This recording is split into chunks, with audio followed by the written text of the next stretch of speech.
Hey everybody, welcome to Hash Rate. My guest today is Siam Kidd of DSV Fund. Hello, Siam. How you doing? Hey, thanks for having me. Dude, I love your shirt.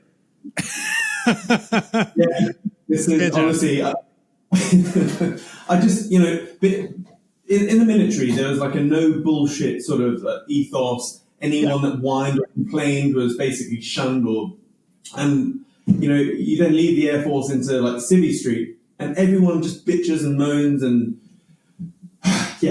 and so I have very little faith in Gen Z and the other gens following on. Gen Z. I hate them type. Yeah, no, it's well. So a lot of people don't know you're a fighter pilot. Like you actually flew planes in the RAF, right? Like tell us a little bit about that.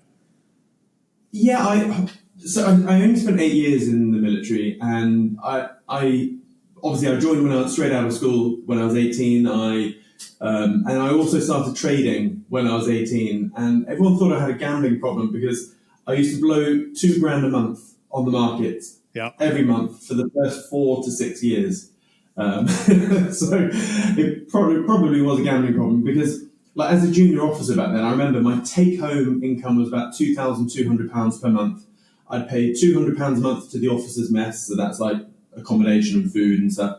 And then the rest, and then the £2,000 a month just blowing up my account. So I've been trading currencies for 20 odd years, and but after sort of 4 years of losing about $100,000, I finally knew what not to do. I wasn't anything special, still not anything special, but I just know what landmines not to step on. Yeah.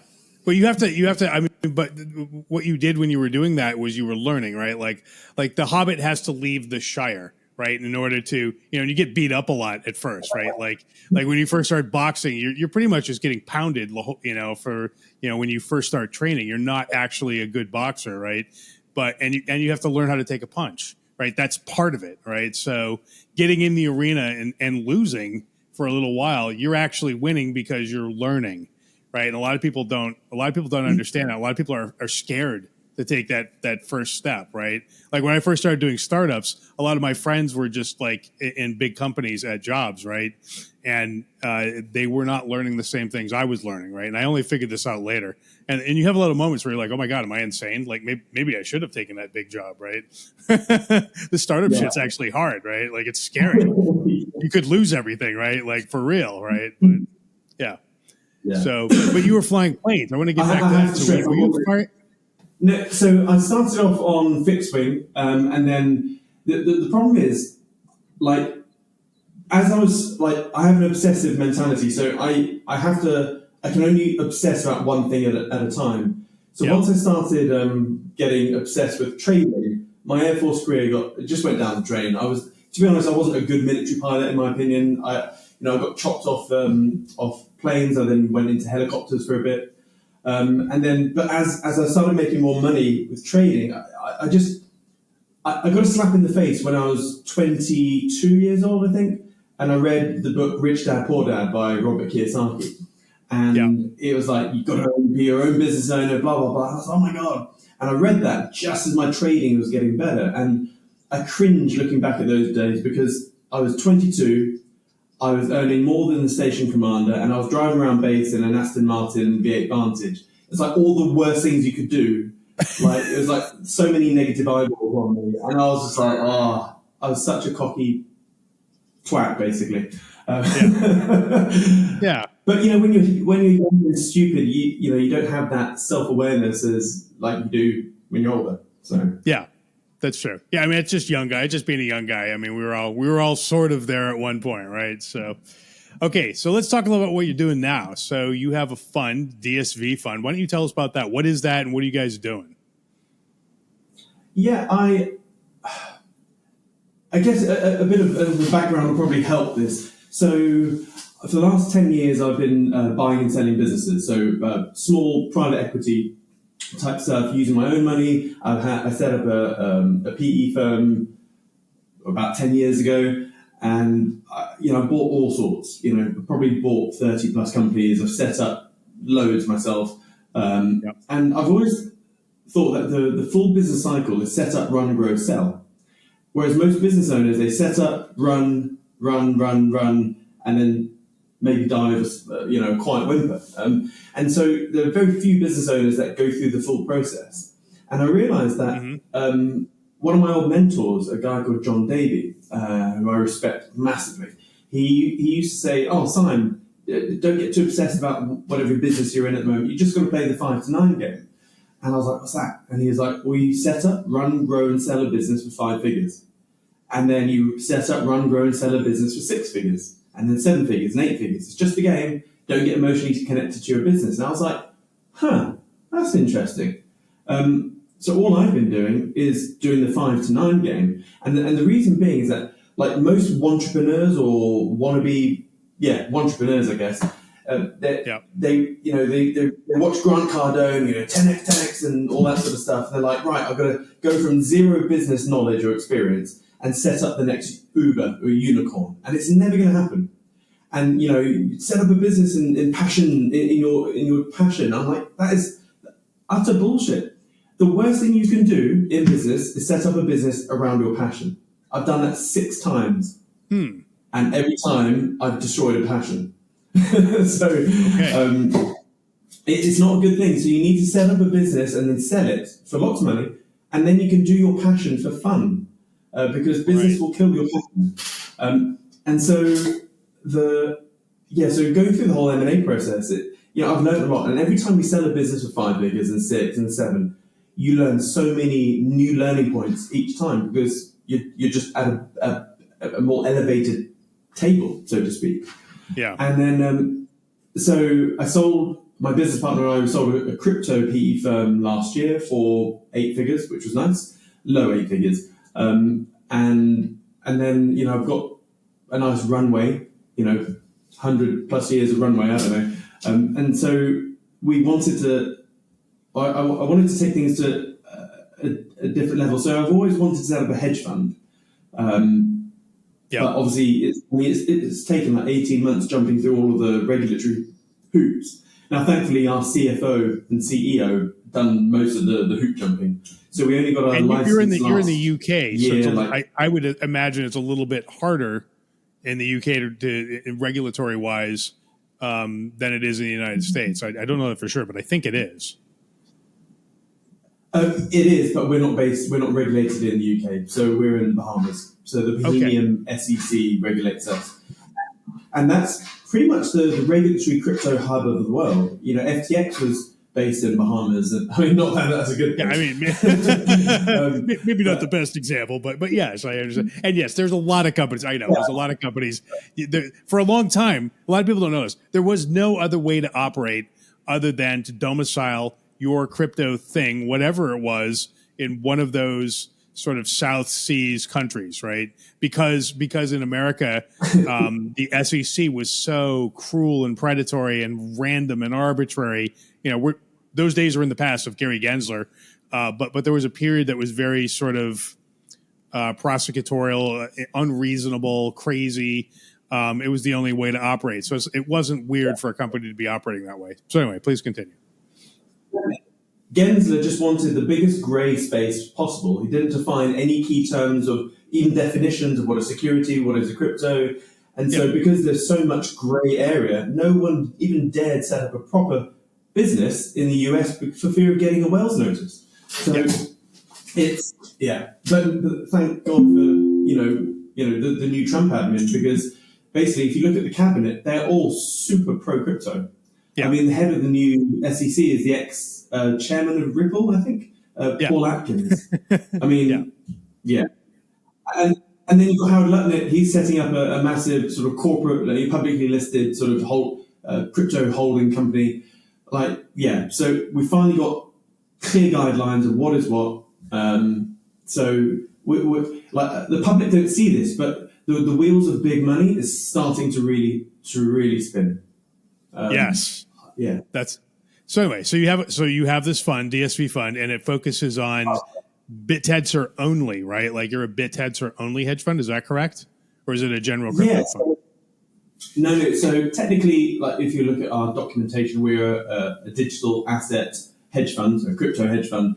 But we decided that like BitTensor is the best asymmetric trade I've ever seen in my life, and that's like 21 years of trading. And so I was like, we got to like double down on BitTensor. So we are the first and only, to my knowledge, hedge fund that is 100% BitTensor. And so I guess the way I see us is that we have no coding skills. We can't code for shit. If I launch a subnet, it'll probably be the worst subnet. All we can do is play, I guess, the money game. So we want to be a net positive, teeny weeny cog in this massive decentralized global machine. So I want, like, I guess our key role as DSV fund is to funnel in and attract as much TradFi capital into BitTensor as possible. And so far, you know, it's a slower start than I'd like, but we're only bringing in about 700 grand a month of inflows. But that's 700 grand a month of inflows that would never have touched BitTensor were it not for us being a big foghorn. And now, why is that? So Why wouldn't these same people just go buy TAO, you know, on Coinbase? Like, why would they buy your product as opposed to just owning TAO? Yeah, it's a valid point. So the funds that we are inflowing at the moment, they're from high net worth individuals primarily, and in fact, no. So we're targeting fund-of-fund managers and family officers and high net worth individuals. But obviously we're too small and too young. So the fund-of-fund managers won't look at us because our AUM is too small. Same with family officers to a degree. So really, we've got, I think, 37 investors so far, and they're all high net worth individuals. And when we look at TradFi money, if you look at the demographics of TradFi, it's typically Gen X and baby boomers. So these, you know, I'm a big broad brush here, 50 years old plus, and these are people that can't play with crypto, can't be asked, it's too fiddly, etc. And so we are simply the aperture for them to get TAO exposure. Now, so they basically they don't want to set up a ledger and you know maintain their seed phrase and all that. So that's why they like you guys, because they're used to stocks and, you know, traditional finance vehicles. They're like, oh, I know it, I understand this. So that's the reason why. Yeah, and in fact, with nearly all of the investors that we've had so far, you know, crypto or even AI wasn't even on their radar. And so the reason why our inflows are so small at the moment, in my opinion, is because we have this massive educational lag. So one, we have to say, hey, look at this asymmetric opportunity over here. And then we have to breach the whole, you know, oh, it's crypto, which is, you know, like a contagious word. People don't like that.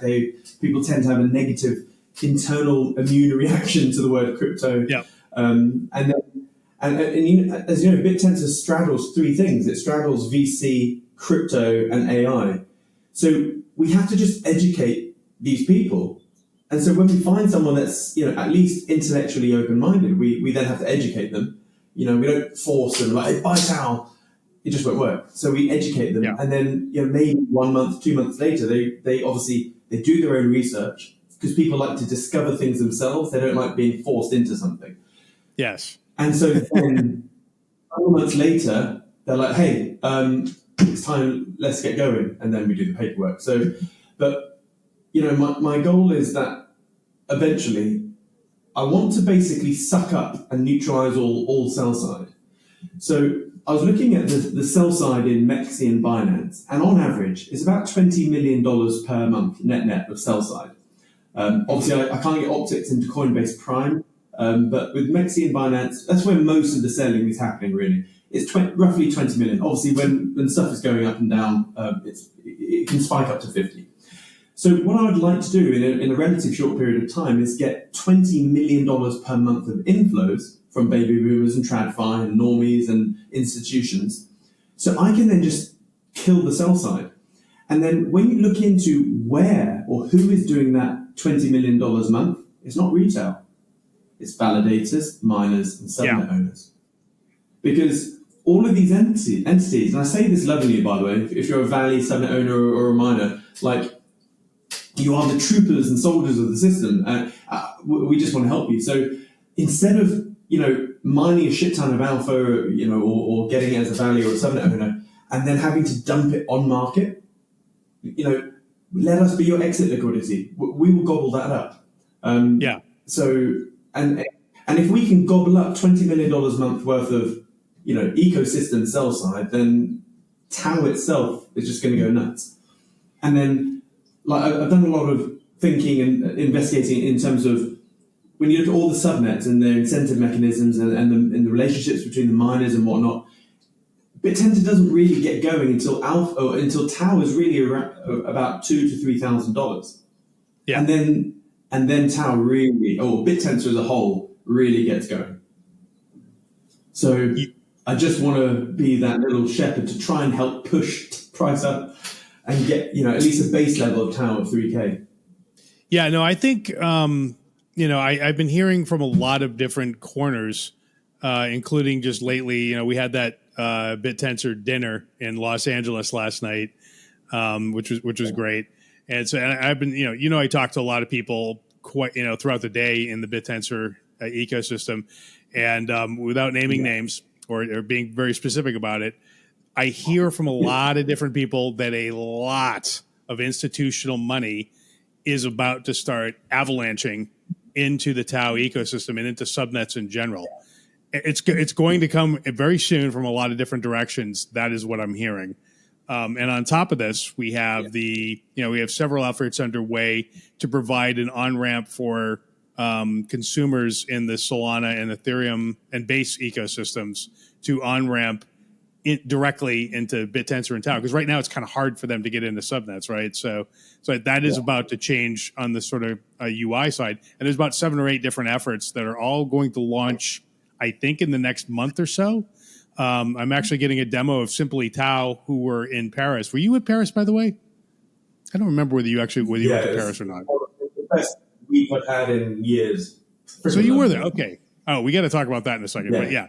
So long story short is I think there's a lot of people that are about to, and a lot of things that are about to provide some new on-ramps for new money into the Bittensor ecosystem. And if we're only seeing 20 million in selling per day, that's not very much. That's going to get slurped up real fast. Yeah. Per month. I mean, even better. Per month. It will increase over time. That number will increase. But also, so what you just said is spot on. And again, I've got first-hand knowledge of other publicly listed companies about to announce a strategic TAO reserve. And when you add up all of the tens of hundreds of millions of dollars of strategic TAO reserves, there's really not enough TAO to be gobbled up. Yes. By we've got, it starts off with Cefello, but we then had Oblong coming out with their $7.5 million strategic TAO reserve. Then we had James Altucher with SNPX, and that's 10 million, and then up to 100 million. There's another one that's soon to be launched that's going to announce roughly a $250 million strategic TAO reserve, or let's call it an STR. And then there's a few other things which I don't quite believe because it sounds too crazy. So until I see the first TAO being purchased by these other things, I'm just going to shut my mouth. But long story short, there's not enough TAO to be gobbled up there. So TAO has to reprice. It's never a case of there's not enough units of something to be bought. It's always a case of units are not priced high enough for that demand supply curve. Wow. Yeah, it's coming. It does feel that way to me too. So let's talk about Paris for a second. So you came back incredibly charged up, it sounds like, from what you saw in Paris. Why don't you tell me a little bit about what the vibe was like there? It was amazing. So I didn't think I could get more bullish about Bittensor, and then spending a week, I was there all week. I left on Friday. We got there Monday, left on Friday, and I left going, holy shit, I'm still underexposed, and that's saying something, because 100% of my net worth, my personal net worth, is in TAO. 100% of all the spare cash in all of my businesses, they're in TAO. I mean, the yield of TAO So the TAO that my individual private companies have, the yield of that pays payroll. Like I love it. Yeah, and I've personally borrowed money to put into TAO. All of my private companies have done corporate bonds to borrow more money to put into TAO. So, it doesn't do it justice when I say I'm 100 in TAO. So, I still feel underexposed. Wow. And so, yeah, I like. Do you mind if I explain my mental scaffolding? Not at all. I'd love to hear your mental scaffolding. Please go for it. Yeah. So, like, I'm a big first principles fan because I think physics underwrites everything. And so, if you have a goal or something, you have to go right. What are the best physics behind it, and then what's the straightest line to get to that goal? And so when you apply that to investing, again, I'm going to skip bits here, but my pure investment mental scaffolding is that I like networks. I've always been a massive fan of networks and virgin landscapes and ecosystems. And so when you look at history, it's always been massive networks or new emerging networks that have garnered and gobbled up most of the eyeballs, attention, and capital. So if we go back to recent times, if you go back to the 1960s to 80s, we had this brand new virgin landscape, which was coding. And anyone that nailed coding became billionaires. Steve Wozniak and, Larry Ellison and all these people. And then the next big network was the internet, World Wide Web. And anyone that nailed the internet became, the tech billionaires that you can all roll off your tongue, Zuckerberg and Musk and all that sort of stuff. And then so that was the last big global changing network. Obviously, mobile phones as a network was pretty big over the 1990s. But if you then sort of zoom in a little bit, in 2008, the smartphone was launched by Steve Jobs. And then 1 year later, 2009, the app stores were launched. Now, the app stores could only have existed if smartphones were there. So what I find is that technologies always coagulate and merge or lots of different techs have like this orgy of just innovation. And the app stores were huge. It was like anyone around the world could build an app for smartphones. And now the App Store revenue is like one of the biggest revenue streams for Android and Apple. Yes. And then if you look at, into the 20 teens, you got the crypto world. I mean, crypto is a massive network in itself. And we've seen all of the 2013 cycle, 2017, 2021, etc. So that was great. So that's why I love crypto. And then again, diving in a little bit into the weeds, we then have Ethereum. So late 2016, I discovered Ethereum. I went, oh my God, this is just insane. Because they just created ERC20. And I'm like, wow, this is like coding. This is like anyone in the world could create a decentralized app. This is the new virgin landscape. Built on top of crypto, built on top of internet, built on top of, computers full stop. So I went all in on Ethereum at $9. And everyone said I was crazy. I said, we get $9, it'll go to $1,000 this cycle, easy. And then it went to like $12.50 or something. And then it crashed like crypto does. And then I went heavy in again at $100 during the dip. And I said, this time it will go to 2.5, 3. And it went to 4,800. And that's because Ethereum was this virgin landscape. Annoyingly, it all turned to shit because you had the ICO craze. Every scammer on earth was attracted to Ethereum, and it was just a big bag of balls because the tech was shit. It's so expensive, it's clunky, it's slow. Leadership within Ethereum was disastrous. Yes. And you see this all the time whenever there's a centralized entity of some sort. And so since Ethereum, I've sort of been lost in the whole world of crypto because I've been really looking for that next like mind-blowing moment. And I thought, maybe Cardano, but then, that's hypeware. And then, you've got the Ripple Army and all that sort of stuff. And then I came across BitTensor because loads of people were prodding me. I looked at it and I was like, this is shit. You go to the official BitTensor website, it is crap. Yeah, I was it's like, very no. difficult to understand at first, and it's not obvious what you're looking at. Yeah, no, I had the same reaction. So yeah, we were talking about that last night anyway. But go ahead, please continue. And like I read the website, I was like, oh, it's, pie in the sky, yada yada yada. And then in November 2023, I had another look at it. But by that time, Revelations came around, and in October, subnets were created. Yeah. And I was like, oh shit, I'm a month late. And when I read about the subnets, I was like, here we go. This is the Ethereum moment, but for decentralized AI innovation. And then I was like, shit. I mean, at that point, I was like 100% in Casper. And then I just YOLO'd, I just pivoted the whole portfolio into BitTensor. So I got in relatively late. I think it was $169. And so that was my big yeehaw moment. And it's great that the barrier to entry within BitTensor is so high. Like, you can't just spin up a subnet in your underwear at home like you can on Pump Fun. Yes. And so the quality, the caliber threshold is way higher than anything on Solana or anything like this. So for me, it's those massive virgin landscapes. So if we had a chat again in 3-4 years' time, I'll be very big into CRISPR. I think genomic, the gene editing landscape is also another virgin landscape. We have people creating bioluminescent dogs in the garage. But again, that's all in the future. But yeah. Sorry, I'll shut up now. I'm just vomiting all over. No, that was fascinating. So thank you. No, I have a similar way of thinking, and my career has been pretty much arriving early to new crazy things that people think are insane, like the internet. I built and sold a social network from 2002 to 2004. Sold it in the same month that Zuckerberg started Facebook. So I was very early on that one.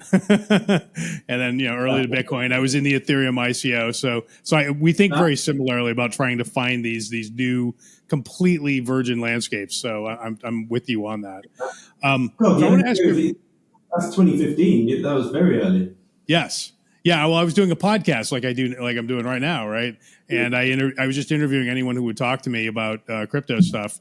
And I did maybe 120 episodes of that one. Most of those projects are no longer around, but one of them was I interviewed Vitalik about 3 weeks before the Ethereum ICO. So that's how I found out about it. So yeah, yep. And Vitalik, he was pretty easy to get to, right? And the anyway, long story short, that was how I got in. So I want to ask you now about something specific because it's been sort of on a lot of people's minds. It was certainly a topic of conversation last night. It's being discussed right now on X and in the discords of BitTensor. Is the root APY in BitTensor too high?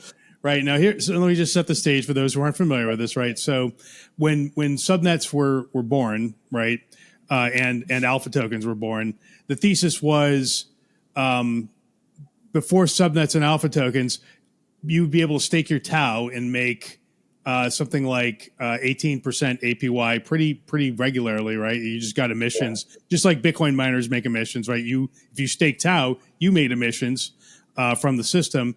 The idea, though, was that we really wanted to incentivize. We wanted to basically make the market decide who gets the emissions, so that people, subnets, and products that deserve them the most got the most emissions, and the things that didn't deserve emissions were no longer equal co-partners in the system getting emissions alongside other people who were excellent, right? You had people who should be getting Fs, getting C. Everybody was getting Cs, right? So now it's like, okay, now some people are going to get A pluses, but most of you are going to get Cs and Fs, right? It's because that's the way the market works, right? Like, 90% of things die. What's that? A lot of money was made pre-DTAO, like tens of millions of dollars. Yeah. So we launched this thing, and it's working to a large extent. But there are some complaints that it's sort of a gradual switchover. The root APY, it's been as high as 25% after DTAO launch. It is currently around I think 12% last time I looked, something like that. So as a result, only 8.5% of TAO is in subnets. The rest of it is kind of hanging out in root, earning the easy money, right? So it's sort of not motivated to, why would I move out of my parents' basement, right? I'm nice and comfortable and I'm making money. Why not? Why would I leave? Right. So, and then there's a number of voices that say, well, that actually has a purpose. But what do you think about it? What is your gut on that? Because right now the subnets are actually down right now. We're all losing money in subnets. And some people point to this dynamic as one of the reasons why. What do you think about this? Weirdly, I am actually on the fence of this. Normally, I have a considered opinion on stuff, but I can equally argue on both sides, and I agree with both sides of the party. And I think where this really stems from is I think people are attributing the cause incorrectly. So, cause of what? So some of subnets is falling, as you just said. Everyone's losing in alpha, and everyone's looking for something to blame or pin the tail on the donkey. And then everyone's going, oh, it's because of the root APR or APY is too high. Now that's the bit I disagree with, because you could move the APY down to 5%, and it won't do anything, because the main reason the top 100 accounts are not in alpha is because the liquidity depth of the pools. So, like for pools, example, the alpha pools, pools, yeah. So, and I can see this on both sides, because I've got a whole bunch of wallets. I've got small wallets to big wallets. Top 100 wallets. Now, for those of you who want to come and do a $4 wrench attack on me, you can't come in and I can't give it to you. Just to be that clear here, if you come and raid my house, I couldn't give you access to that, because it's all in a multi-sig, all that sort of stuff. So let's get that out of the way first. And so you have to put your mind or your perspective in the boots of a whale, let's say. And let's just say you've got, 30,000 TAO. You sat there en route. Yes, you're making a hell of an income. Every month, every day. But the liquidity pools are just too shallow. There's really only 4 or 5 subnets that you could get some sort of fill. Obviously, shoots. I was eyeing up. I was playing with detail the other day, and I was I could actually get 1,000 TAO into shoots with minimal slippage pretty damn quickly. Yeah. Whereas typically, if there's another subnet I want to get in, I have to buy it 5 to 10 times a day, every day, for 2 weeks straight. Yes, and that's why you have a lot of these. And that's why a lot of people are doing these DCA scripts. And you're seeing some of the big wallets do those. A lot of the OTF wallets are doing those scripts. But let's take things to the limit. Let's say yield gets down to 2% or 5%. Yes, it will prod some of those bigger wallets to get into TAO, into alpha, but a lot of them won't move at all. So that's one aspect of it. Now, from a whole detail perspective, I actually think it's doing what it is designed to do. We're 3-4 months in. All the trends of all of the main metrics are looking pretty good, and I think that people are just getting a little bit restless, because it's like, we want results faster. We want more to go into alpha, and I do get that. Now, I particularly like David's proposition. David Fields. David Fields, Subnet 33. He was at the dinner last night. Yes. Yep. Yeah, he's a great guy. I love David, and I like his proposal. And there's another proposal I saw where in the first month, 25% of the alpha emissions should be dumped into that. And I've seen a few other sort of spin-off proposals from David's. They're all very similar. Now, from an investor, I could get behind that. But for me, it doesn't really affect me. I'm 80% in alpha already, and I have been for over probably 2 months now. So I'm not one of those root savings. But I'm on both sides of that fence, unfortunately. Yeah, I'm bullish subnets like you. I'm like 66% in, 33% en route. So I'm not quite as degen as you, but like you, I think the opportunity. I mean, I look at this and I'm like, look, you get mad APY right now if you're in subnets, and we don't know when this moment is going to hit where everything's going to reverse, and which I believe it will, because I believe that a lot of this big money is going to go directly into subnets.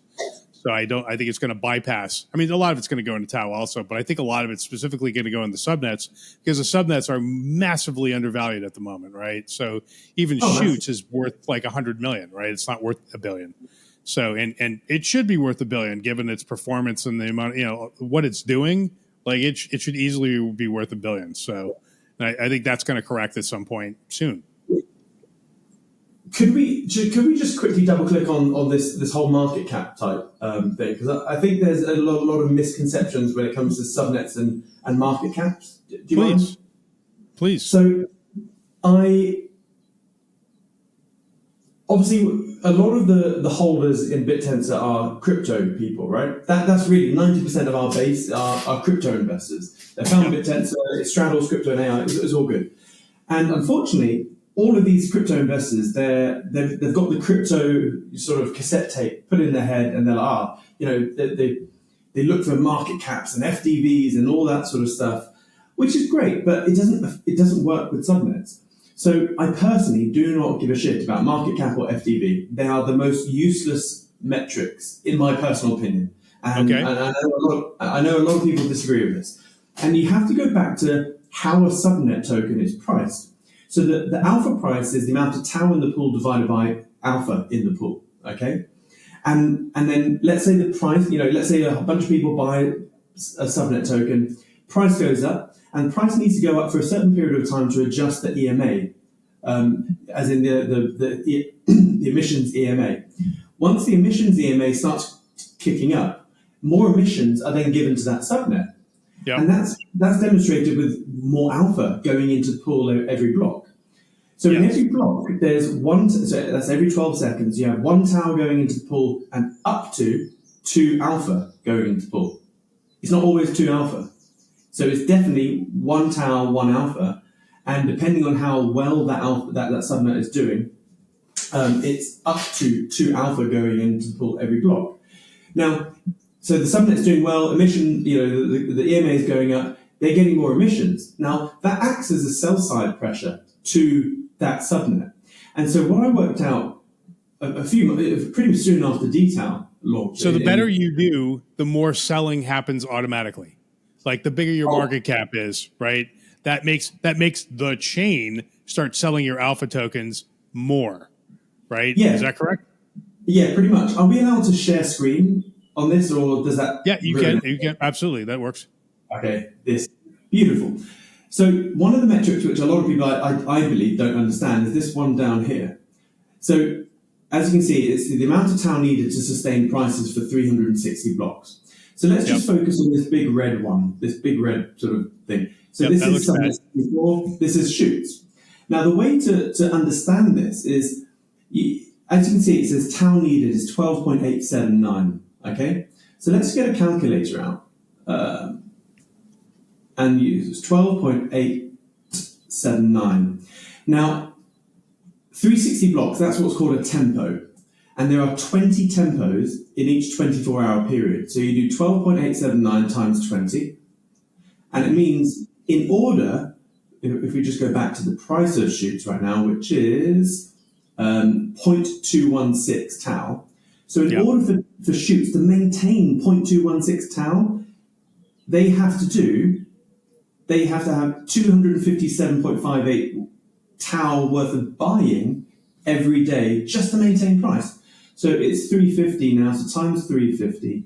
So that means every day Shoots needs $90,000 of net buying just to sustain price. And then when you times that by 30.42, which is the average month, so at the moment it's $2.7 million every single month just to maintain a flat price. Yes, just to tread water. Just to remain flat. And I did this calculation, when Shoots was really rocketing, and it was like $16 million a month just to maintain price. So a few months ago, I was chatting with some friends. Let's stop sharing the screen now. And I was saying that when you take things to the limit and you try and calculate, okay, what what do the emissions look like? How do these equations look like if the price of a subnet token was 1 TAO? It really can't happen unless you have a stampede of people buying in all at the same time. You'll have a wick, up to 1 TAO, but it will retrace massively. And so for me, at least for the next 2 years, there's a very solid price ceiling of 1 TAO. And I think there's an even, almost as strong a price ceiling at half a TAO. So my theory a couple of months ago was that I think it's really rare that any subnet will trade above 0.5 TAO and sustain it. And that's the key word there, sustain. And then everyone kept in my personal network, everyone's prodding me when shoots went to 0.3, 0.35, 0.4, 0.44. And I was like, yeah, I still believe it. I don't think this is, and I was working out all the sell side pressure and all that. And I'm like, it's got to crash. And then it halved. And to put it this way, for a subnet to be at 1 TAO, it would need nearly all of over 90% of the emissions. And that's not going to happen. There's some big subnets out there. So in my opinion, Pareto principle is everywhere. I can see the number one subnet having 25% of emissions when it really gets going. But going back to, so that was the context for my answer to why market cap is bullshit. Yeah. Because let's just say you agree with me for the moment, and let's say we agree that it's extremely rare for a subnet to trade above 0.5 TAO, and then you have a smattering of subnets that will trade between 0.1, 0.2, 0.3 TAO, probably the top 5 maybe, but then everyone else is down at the 0.01, 0.02 level. And so what this means is that TAO prices will just oscillate between 0.005 TAO to 0.1 TAO, really, the vast majority of them. Yeah. So the only way a subnet market cap will go up is when the TAO price goes up. Interesting. Remember, market cap is price times circulating supply. So if the price of TAO stays at, let's say, $350 for the next 12 months, subnet market caps will also stay flat. If not, they'll go down a little bit. That is so go up a little bit with the emissions. So if you have something like Shoots, or maybe let's just say Templar cracks decentralized training in a big way, right, and starts inching up on challenging frontier models, right, and you've clearly got a subnet which should be worth billions of dollars, if they actually do crack the Grail, right? So let's say it should be worth $5 billion. You're telling me it can't get there without dragging up the price of TAO itself. There's no other way for it to get there. Correct? Is that correct? Well, yeah, the math is simple. The market cap of a subnet is price, which is price based in TAO, times circulating supply. So if the price of TAO is low, it will still be worth, bugger all. But this is where I think TAO is the value capture, the overriding value capture of all the subnets. And TAO will go up. It's not a matter of if. In my opinion, it's just when TAO gets to 3K, 5K, 20K. And so, it has to.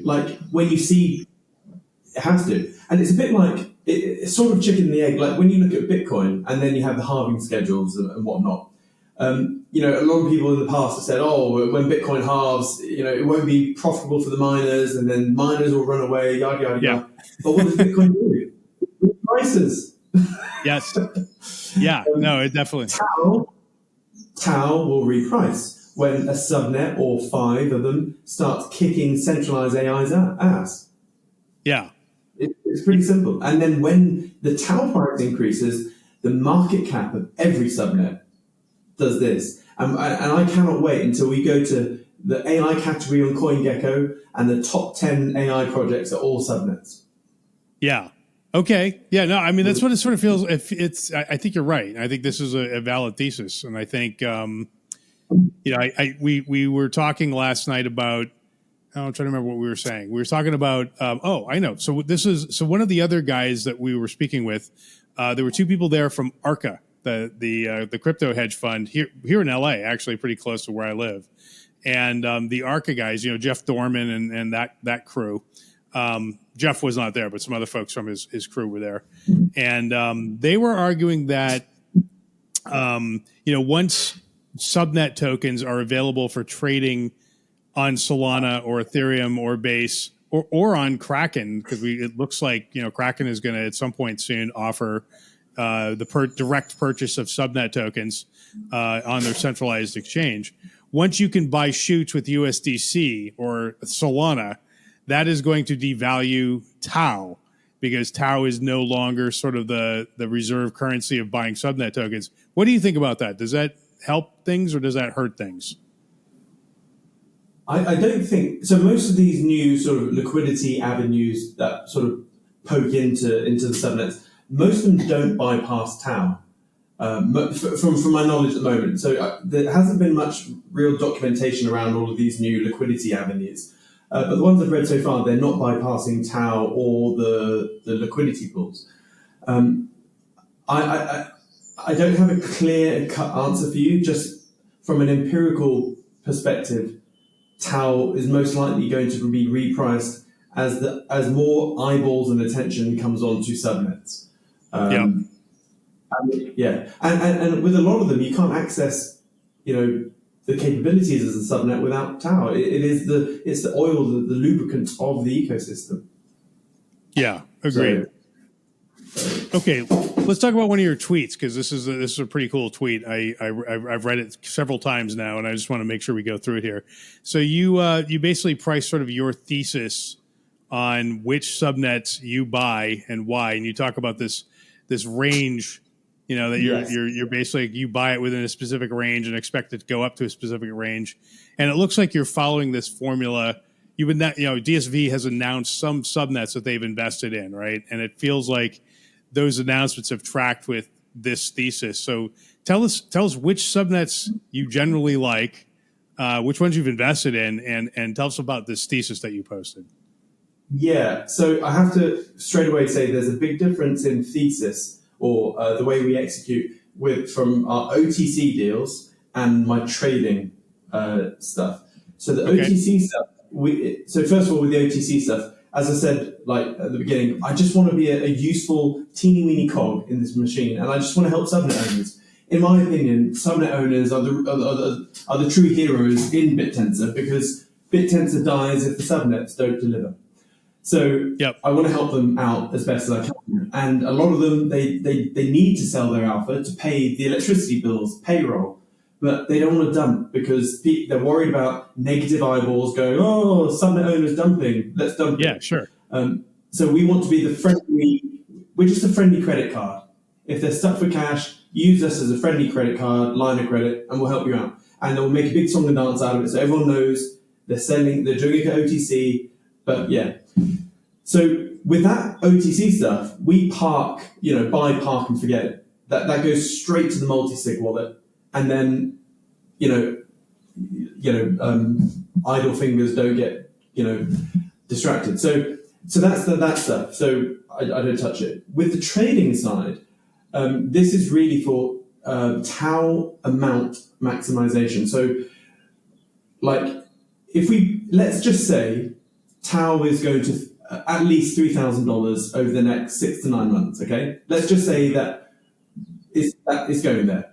Yep. So that's let's just say it's a 10x. Okay, so if all goes pretty dire or average, TAO does a 10x, and so I could just sit on my ass and buy TAO, put it on route, and accept that we'll do a 10x over the next year, let's say. But I'm a trader, and if I'm that certain that TAO is going to do a 10x, I then have to come up with a way to, how can I maximize the amount of TAO that we own? And this is where subnets come in, because and this is absolutely beautiful, because one, we now know, or in my opinion, that TAO prices will be oscillatory. They're going to go up and down. They won't go above 0.5 TAO. Most of them won't even go above 0.2 TAO. And when you look at the sum of subnets, 85% of the sum of subnets is just the top 15 subnets. Yes. So going back to that post, the reason why DSV's Alpha wallet has done actually really well over the last 2 months is because I haven't dicked around with the top 15 coins.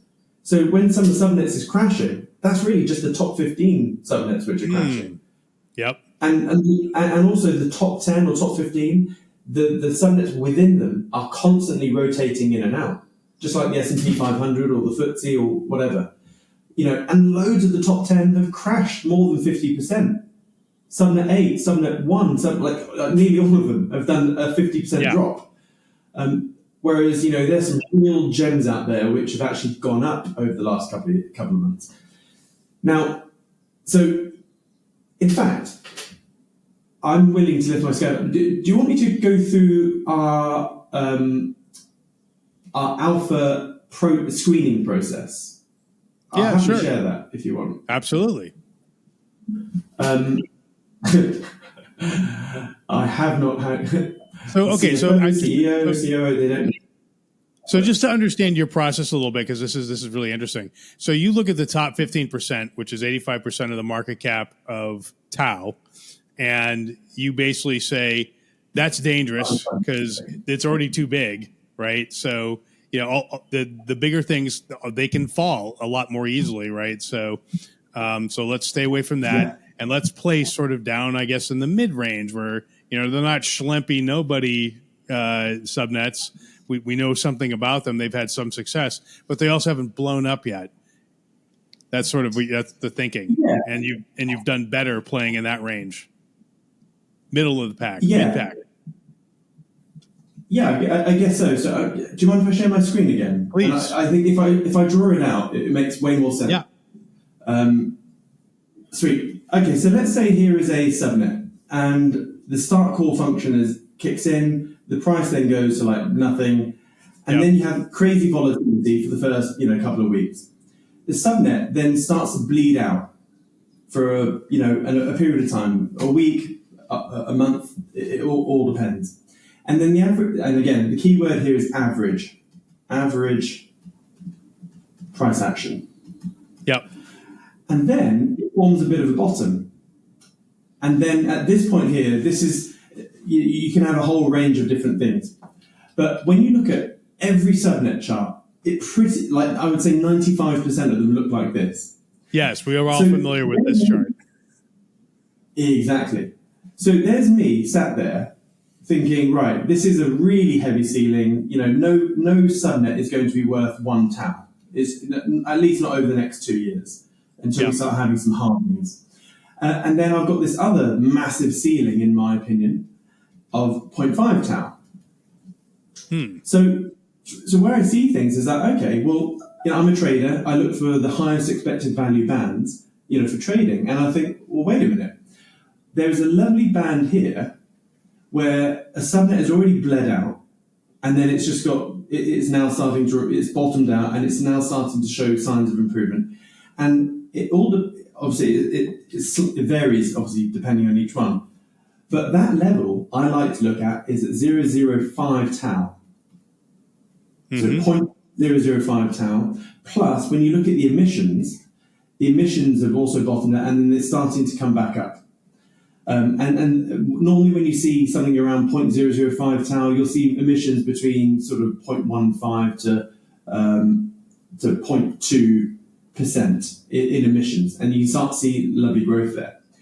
And so I then start accumulating heavily around 0.005, and then what this means is that the price of the subnet doesn't have to moon; it just needs to get to 0.025 TAO, and guess what? I've 5x my whole position.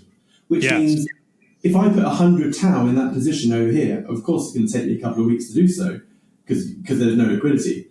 But what this means is that once it has done its 5x, I've turned that 100 TAO into 500 TAO.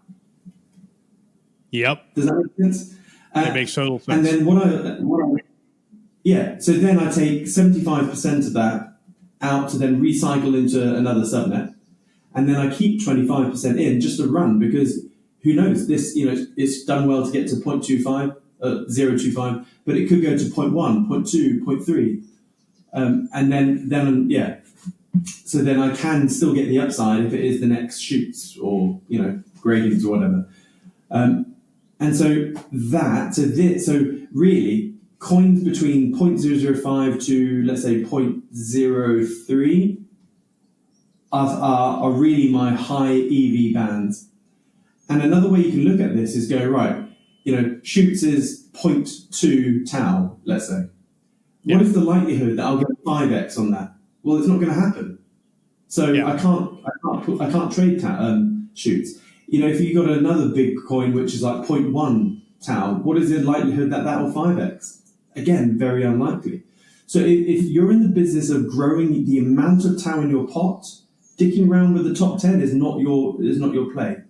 The only way for buying the top 10 to make it financially make sense is if you can be truthful with yourself and you hodl for 1 to 3 years, because that way the APY bails you out.